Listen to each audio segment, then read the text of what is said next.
દ્વારકામાં સતત છઠ્ઠા દિવસે મેગા ડેમોલિશન યથાવત છે। બાલા પર હનુમાન દાંડી રોડ અને પાડ વિસ્તાર બાદ ભીમસર તળાવ વિસ્તારમાં પણ ડેમોલિશનની કાર્યવાહી કરવામાં આવી। શહેરમાં 350 થી વધુ ગેરકાયદેસર દબાણોને દૂર કરવામાં આવ્યા છે। ચુસ્ત પોલીસ બંદોબસ્ત ગોઠવીને ડેમોલિશનની કામગીરી હાથ ધરવામાં આવી રહી છે। 1 લાખ ચોરસ મીટર સરકારી જમીન પર કરાયેલા દબાણો ખાલી કરાવવામાં આવ્યા। દબાણ હટાવવાની કાર્યવાહી અંગે ગૃહ રાજ્યમંત્રી હર્ષ સંઘવીએ પણ ટ્વીટ કરીને માહિતી આપી છે।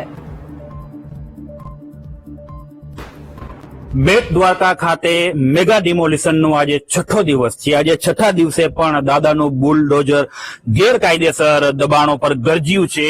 અમે આપને આજે દ્રશ્યો બતાવી રહ્યા છીએ। તે બેટ દ્વારકાનું બાલાપર ગામ છે કે જે લગભગ અડધાથી વધારે ગામ કાટમાળમાં પરિવર્તિત થઈ ગયું છે, કારણ કે અહીં ગેરકાયદેસર જમીનો પર દબાણો કરી અને વર્ષોથી લોકો ગેરકાયદેસર રીતે વસવાટ કરી રહ્યા હતા। તંત્ર દ્વારા અહીં નોટિસો પણ આપવામાં આવી હતી, પરંતુ સ્વેચ્છાએ ખાલી ન કરાતા દાદાના બુલડોઝરે આ પરાક્રમ કરી બતાવ્યું છે। આજે સતત છઠ્ઠા દિવસે પણ દાદાનો બુલડોઝર બેટ દ્વારકામાં ત્રાટક્યું છે, જે ગેરકાયદેસર દબાણો છે। અત્યાર સુધીમાં લગભગ 350 જેટલા ગેરકાયદેસર દબાણો દૂર કરવામાં આવ્યા છે। જે જમીન ખુલ્લી કરવામાં આવી છે એ લગભગ 1 લાખ ચોરસ ફૂટ થી પણ વધારેની જગ્યા છે, જેની બજાર કિંમત અંદાજિત 55 કરોડ રૂપિયા જેટલી છે।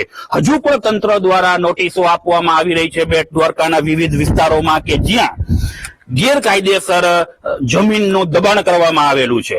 એટલે કહી શકાય કે હજુ આવનારા દિવસોમાં પણ આ દાદાનો બુલડોઝર એક્શન યથાવત રહેશે। અશોક માણેક, વીટીવી સમાચાર।